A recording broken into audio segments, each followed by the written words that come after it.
It's really important to become part of the Kickstarter community. One of the reasons projects fail if people don't connect. So, you build connections by investing in other projects. So I've invested in 20 some odd projects before doing the Kickstarter, which is part of the learning, but it's also part of the connection. Welcome to Your Intended Message, the perfect place for leaders and promising professionals who want to convey the intended message for greater success. Every week, we interview experts who address the challenges and best practices to deliver your message effectively. That might be one-to-one, one-to-few, or one-to-many. And perhaps the most important conversation, one-to-self. I'm your host, George Torok. My guest today is Aurora Winter. Here's 3 facts that I think you should know about her. 1, she's an award-winning, best-selling author of 6 books. Last time we talked about Turn Words into Wealth, and this time we're going to take a look into her fiction writing. We'll find out more about that and how to make money with that, how to get it going. Second fact about Aurora, she first learned how to reinvent herself and her life the hard way when her 33-year-old husband died suddenly, leaving her widowed with a 4-year-old son. And the third fact, she later learned how to master reinvention and pivoting and has launched 3 different businesses in different industries, which grew to 7 figures each, including film and TV production, yacht sales. Now that sounds like fun. And coach training. Aurora Winter, welcome back to Your Intended Message. George, it's so great to be on the show with you, and I'm looking forward to helping the listeners learn about Kickstarter, decide if Kickstarter is for them. I'm going to share 10 lessons I learned about Kickstarter and why every entrepreneur, business owner, or author might want to consider Kickstarter. Now, I've heard of Kickstarter, but I don't know exactly what it is or how it might help me. So let's start there. The quick summary on Kickstarter is that it is a crowdfunding platform that is specifically oriented for supporting the creation of new products. So that would include books, but it also could include a backpack or a watch or a new kind of jacket or glasses or jewelry. So many creators have fun, or even a film. Many creators have funded their project on Kickstarter. Kickstarter is distinct from other crowdfunding platforms. It's not like GoFundMe. It's not, please, please, please, I need money. It's more, I have this exciting idea. It's so wonderful. And I would really like to give you the opportunity exclusively to get this hot off the press before it's available to the general public. And usually you will also get something different and distinct from what is available for the general public. So people who like first editions, people who want signed editions, or they want something collectors, Kickstarter is really great for that. And one more thing I learned about Kickstarter, and I have a number of things to share, but one other thing that people might like to know is Kickstarter is your first stop. It doesn't take away from selling your product on Amazon or wherever you might sell it. But if you go to Kickstarter first, you offer that exclusive window and you don't have to ship the following day. So you can use the funds to create your movie or to finish, your design of the book cover. In my case, my book is already done, so that wasn't the case. But Kickstarter does give you the opportunity for a little window of time to finish your creative project, like my son did a video game on Kickstarter. So it's something that's, I think, really exciting and fun because you get to meet the creators. And so people, when they provide funds, are they simply buying your product? Are they bidding on it? Is it a set price, or do they just say, here's what I'm willing to offer? How it works is you can set a minimum amount that you need. So maybe you're making a movie. Maybe you need $100,000 to make the movie. So in that case, people would say, yes, I want to support you in your movie. Here's $5. Here's $15. here's $1,000. But unless you get to the minimum amount that you need to make the movie, if that was $100,000, then people are just pledging. And if it gets to $90,000 but doesn't reach 100, nobody's card is charged and you don't get any money and the project is over. You have to try again. In my case, I knew I'd already written the book, I'd already paid the editor, I'd already paid the cover designer. So I set a very low threshold because I didn't want people to think that the project might not happen. Does that answer that question? Yeah. So people aren't at risk. They only pay if you reach your goal, and they decide up front, okay, there's a minimum of $5 or $15, and they can pay. So it's not like they actually pledge. So it's more like a pledge, and then you get a reward. It's the flavor of it is a little bit different from just buying a product. It's more like you're involved in the launch and the creation of this new thing, this new book or whatever the case may be. And then you get reward. So for example, if people go to Magic Mystery and the Multiverse.com, they can see an example of what we're talking about. My Kickstarter for my brand new cozy fantasy series for young adults is live right now. So you can check this out as you're listening to George and I talk about it. So you'll see that there's various different pledge levels to give you like specific examples. So, for $9, you can get a special ebook, or for $25, you can get a special first edition paperback. For $35, you can get a special first edition digitally signed hardcover. And for a little bit more, you can get a personally signed hardcover. But there's other options too. You can get a poster, you can get a magnet, you can get canvas art add-ons. So we've created a whole world of characters. And I thought people might like to be stimulated by the visual images. And, maybe you want to name a character. So there's like extra fun things to do. And my Kickstarter, like most people's Kickstarters, you will not see these things available anywhere else ever. It's kind of like just between up until July 16th, I believe it is the last day.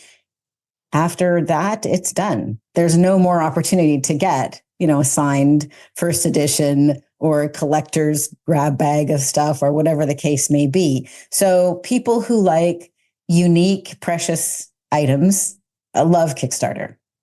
Unique and precious. And the unique and precious sounds like in the package that you put together for them, the bonus. That's right. Yeah, exactly right. And then the other cool thing is there's stretch goals with Kickstarter. So we're recording this in advance of the day that it's going to go. But right now, there are many levels of stretch goals in my Kickstarter, and I expect we will have already achieved some of them. So as the Kickstarter achieves more momentum, everybody who pledged gets something more. So for a clear example to understand this is the cost to an author of printing a book. If they just print one, is very high. But if they're printing thousands, they can reduce the cost of that print run. So they can pass on that savings by giving people a more deluxe premium quality hardcover. Or they can add extra bonuses. So in my case, if we get just a little extra, we're going to do, a group Zoom call, or you're going to be able to get the digital art from the first book, which is called Magic, Mystery, and the Multiverse, or you'll get the digital art of the characters from the second book, which is The Secret Multiverse Academy. So it makes it fun and entertaining to share with your friends. Yeah. What stood out to me, I don't know if you want to talk more about the basics. I'd love to give people a little business information about why Kickstarter might be something they'd want to consider as well. Let's do that. Okay. It sounds fascinating, but not clear to me yet. Okay. Not clear. Well, let's see if we can make it clear. What part of it is not clear? So what isn't clear? These are people who don't know you. Why would they trust you? What is it that attracts them to your product, and how did they find it? Well, that's one of the things I learned about Kickstarter. Plan early. And I've been on a number of podcasts. So for example, I'm on your podcast right now. your intended message. And this is going to be released while my Kickstarter is live. So to say that people don't know me is not necessarily completely true. If they've listened to me for an hour on a podcast, they have a sense of knowing me. I have an email list, so I sent it out to my email list. Those people already know me. The first book in the series, Magic, Mystery, and the Multiverse, won the Reader's Choice Award, Best Book for Teens. It won the American Fiction Award, Best Preteen Book, and it's won a half a dozen other book awards. So there's proof of concept. If people go to magicmysteryandthemultiverse.com, they can also read sample chapters for free. They can also watch a discourse review by independent reviewers talking about my book. They can see a review by Kirkus Reviews. So all of this builds credibility. And then, Kickstarter is a community. Things are done a certain way. And so people who like to get special things hot off the press before the general public, they like it. So for example, there are some things that wouldn't be available later, such as I can add your name to the dedication page. You can name a character. If we reach a certain threshold, I will add everybody's name to the acknowledgments at the end of the book. And those names will not change later. So everybody who reads The Secret Multiverse Academy 5 years from now can read your name, George Torak, was part of making this vision a reality. So people who like to support creators, people with a Silicon Valley mindset, people who like to collect things or have precious things or get extra things or develop a relationship with an author or creator really love Kickstarter. And those who don't, they can buy the plain Jane version of the book later on Amazon. That's fine too. But they won't be able to get, their name on the dedication page or name a character or be acknowledged in the acknowledgments or get the art bonuses, etc. And which is more important to you at this point? Is it about creating excitement or is it this upfront money? It's about creating excitement. I've already written the book. I've already paid for the editor. I've already paid for the cover designer. I don't need the money.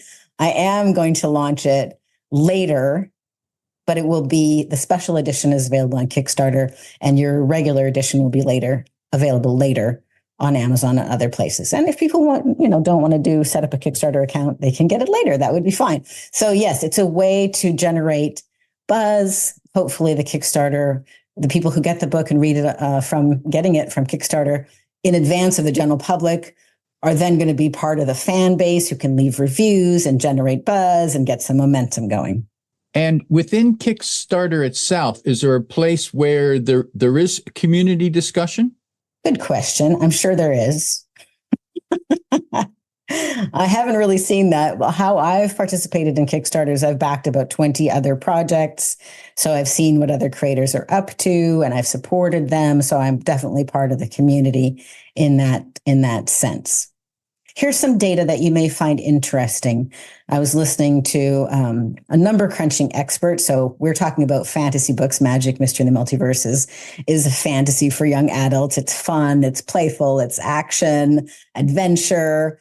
It's not a thriller. It's not a horror. It's not a picture book for a 6-year-old. It's not a spicy romance. It's something you could give to your kid or your grandkid and feel really great about it, or donate to a kid who's ill or in the hospital or otherwise needs a little encouragement. They're uplifting books. And to segue to the business equation of it, authors struggle to break even. I wrote a whole book about 7 different ways to make 7 figures with your book. It's called Turn Words into Wealth. And of those 7 ways, selling books is not one of those 7 ways. So I'm working on way number 8. So I listened to an expert doing the number crunchings to make 7 figures just as an author without any back end. So most authors make 85% of their money from the back end, from speaking, from consulting, from training, from workshops, from selling the same information in a VIP one-on-one or one-to-small group kind of a way. But people who make money from books alone, how many books do you need as a nonfiction author to make 7 figures?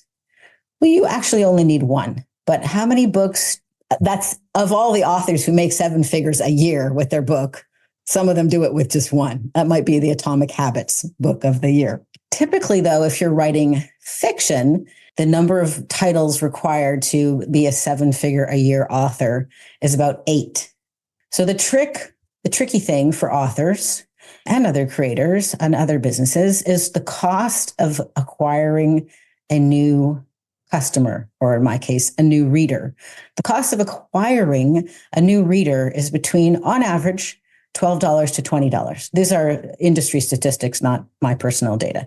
So if you're selling a book for $15 and the cost of customer acquisition is $15 and you have to pay to print it and ship it, you are losing money, right? So one solution that authors have done is to have 8 books. Another solution that I'm playing with now is let's create a store with a bunch of other things that you can use. And an additional solution, and these can be additive, they don't have to be either or, is why not consider different ways of marketing your book and launch them in phases. And the first phase is Kickstarter. It doesn't mean you can't launch it on Amazon or Barnes and Noble or have your own Shopify store or sell it out of the back of your trunk like Wayne Dyer did as he traveled across the country. That's how he launched Your Erroneous Zones. But Kickstarter, the average transaction for a book on Kickstarter, the average pledge is $42. That's far exceeding the average cost of a book. So even if an author is investing $20 to get that first reader, if the average pledge is $42, they have a hope of breaking even on the Kickstarter, which means maybe they've covered their costs or most of them by the time the Kickstarter is done. And then when they launch next, you would launch your own Shopify store, your own direct sales store. Maybe those items are not as special as Kickstarter, or maybe it's the same item, but people can no longer get it personally signed, or they can no longer get their name added to the acknowledgements or the dedication page. So then you're already looking like you don't need so much to crack the nut of breaking even. And then you could launch later in a later phase on Amazon or not. And then you could launch even later at the least profitable stage, which would be to be in Kindle Unlimited, where you get paid maybe $1 a book.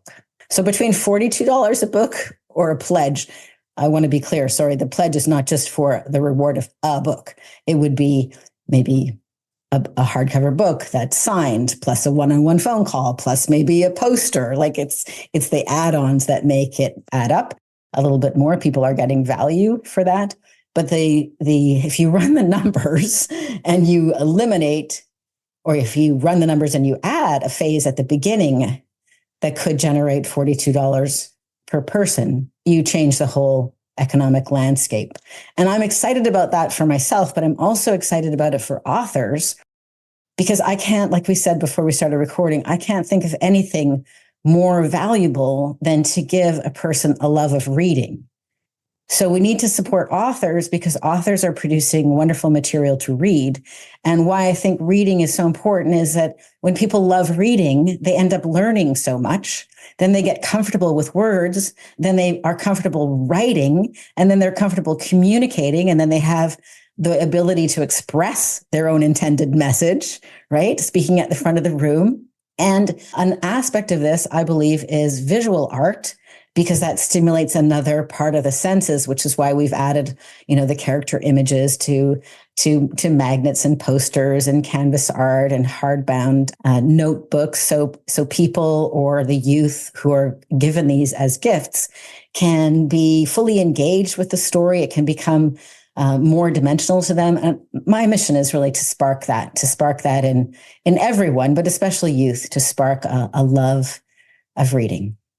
Is it better to come to Kickstarter with a product and a plan or with only an idea? Oh, it's not good to come with only an idea. I think that's where a lot of people fail. I think you want to have proof of concept. You want to have your project 80% of the way done.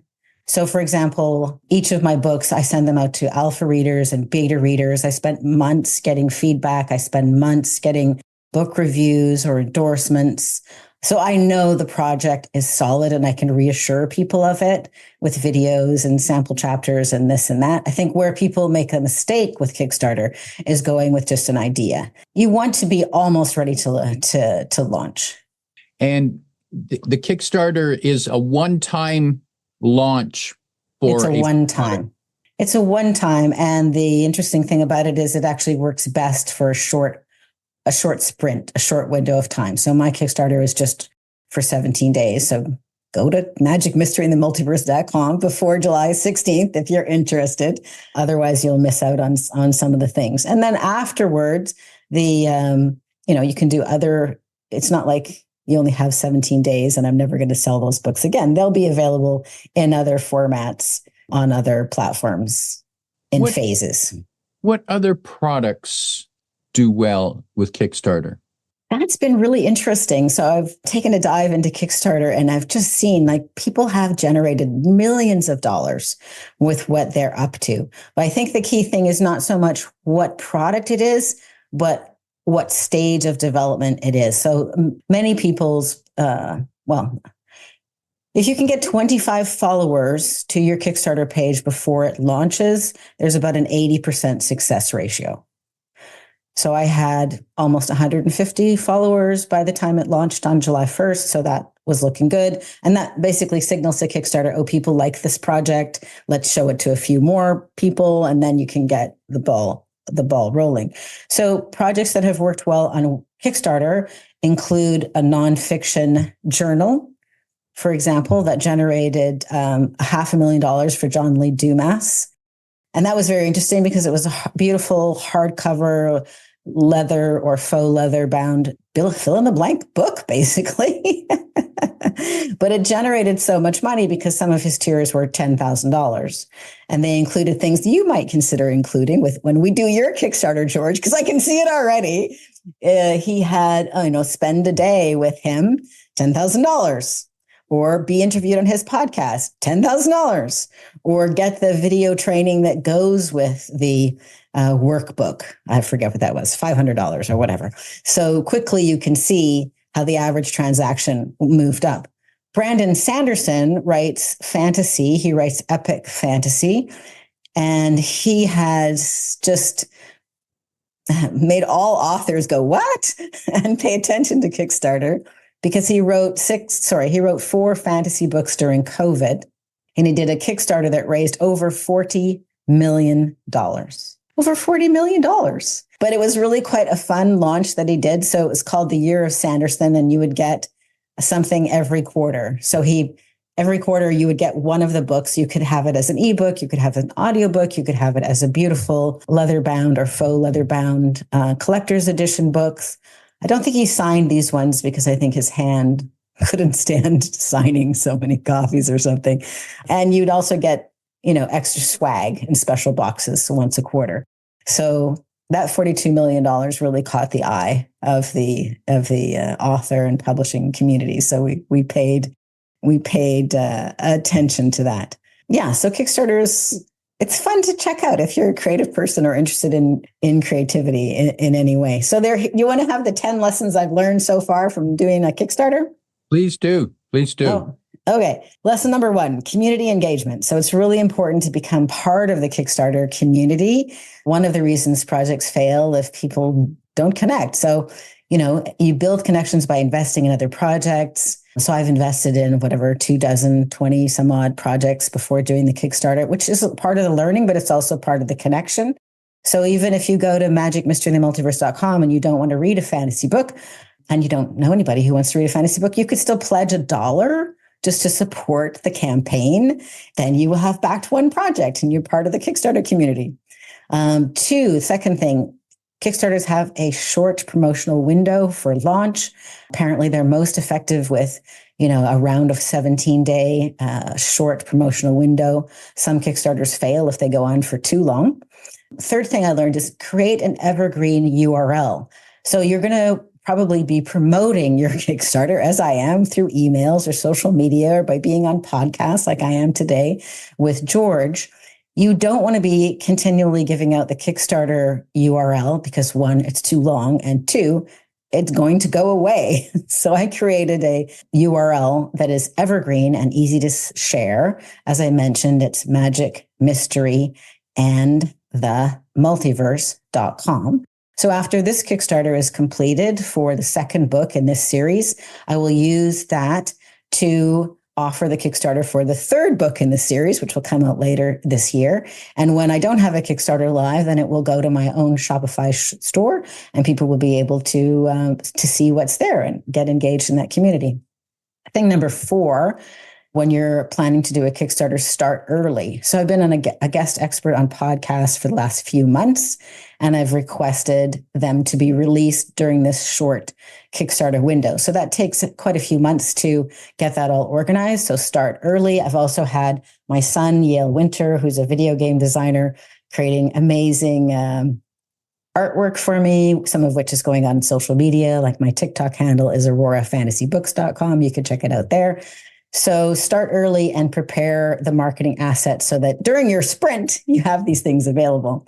Fifth thing I learned is Kickstarter is versatile. It's great for launching physical as well as digital products. It's just not good for offering services. Not usually, but you can add them as an add-on, such as John Lee Dumas. Spend a day with him for $10,000. Thing number 6 I've learned about Kickstarter, it's great for market testing. So how I've approached this first Kickstarter is as an experiment. I want to see what people like. I want to learn from that and make my next Kickstarter better. So if you approach it as an excellent platform to test market demand before you do a full-scale launch elsewhere, then that is a brilliant way. You can't really lose. And it also gives you a track record of success or proof that you can deliver something valuable. Seventh thing I learned about Kickstarter is the flexible fulfillment, which I mentioned a bit earlier. So there can be a delay between the end of the campaign and shipping, and you can use those extra couple of weeks, or in some cases a couple of months, but in my case, it'll be a couple of weeks to add the extra bonuses that you're going to create. So in my case, I'm using the extra couple of weeks to add people's names, for example, to have their name on the dedication page, or people who named a character. I need to change the name of the character, and I need to change that. The 8th thing I learned, I think I mentioned this already, marketing assets. Kickstarter forces you to get organized, but you can use those most marketing assets elsewhere. So a lot of people don't do a Kickstarter because they're like, oh, it's so much work. I have to create all these assets. But honestly, you need to create those assets anyway. Kickstarter just really forces you, encourages you with the deadline to get it done. So take advantage of that. The 9th thing I learned is that followers before you launch really matter. So as I mentioned, if you can bring 25 followers to your Kickstarter, and you can do that, goodness, just share with your friends and family for a few weeks. Apparently, Kickstarter will bring you about an equal number, or that is the word in the street. And if you can bring 25 followers to your Kickstarter, there's about a 77% chance of success, which is pretty good. Brought about just under 150 followers to the launch. So I'll let you know later how that went. And then success metrics. Well, I've already shared a couple of success metrics, but you can be reassured because a lot more than 50% of all businesses fail. So more than 50% of Kickstarters succeed if you do these couple of things that I've pointed out to you. And you can also use it as a sprint to really test your ideas and see what the market likes. So I'm still learning more things about Kickstarter. Maybe I'll share more things with you later, but those are a couple of things that stood out to me. What stands out to you, George, from that list of 10 things that I found helpful to learn about Kickstarter?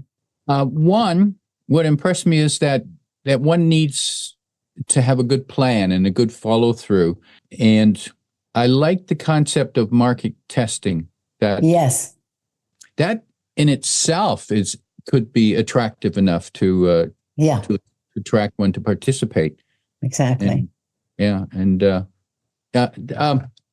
Very, very, very exciting. And there we have 10 steps to get involved with Kickstarter. And if nothing else, if Kickstarter is a new concept to you, let's go take a look and have a look at what Aurora's doing there at Magic Mystery and the Multiverse. Magic Mystery and the Multiverse.com. The other thing that's quite fun about the Kickstarter is you really are best off to have a short video. So you can see the short video. It's about 2 minutes long if you jump on over to Kickstarter. And basically, all of I said is, who this Kickstarter is for and who it's not for. So, for example, with Magic, Mystery, and the Multiverse, it is for people who like cozy fantasy for young adults, like Harry Potter, Percy Jackson, Shadow and Bone, Good Omen, Throne of Glass. The Kickstarter is for you if you like fun, fast-paced stories with elves and dwarves, a talking dog, vampires, and brand new, never-before-seen creatures. And it's for you if you want a special hardcover book or a first edition softcover book and exclusive items not available anywhere else ever. But it's basically not for you if you're looking for spicy romance or horror. I'm not Stephen King. I write very uplifting, encouraging, and inspiring books, and it's not a picture book. So, I think a short video really adds to the success of any Kickstarter, but it doesn't have to be super polished. You'll see mine is just me talking to camera. And then you want to answer some frequently asked questions in the video if you can, like what are the add-ons? In my case, it's beautiful, unique character art that was designed by my son based upon the characters in the Magic, Mystery, and the Multiverse series. And so they can see that art. It comes in magnets or hardcover journals because I'm about inspiring reading and writing. So like they need journals, right? And then posters or canvas art. And the other thing to keep in mind is people like to know when is it going to be delivered. You will just answer that so they'll know it's not coming tomorrow. You give yourself a month or whatever you need. So just as long as you're clear and you deliver what you promise, people will love it. Fabulous. My guest today is Aurora Winter on a mission to inspire people to be better readers, better writers, and giving us an inside look at Kickstarter and where it can help you as a creator. If you like what you heard, tell your friends and post your 5-star review on Apple Podcasts because that helps more listeners find us. Come back every week for more practical insights to help you deliver your intended message. I'm your host, George Torok.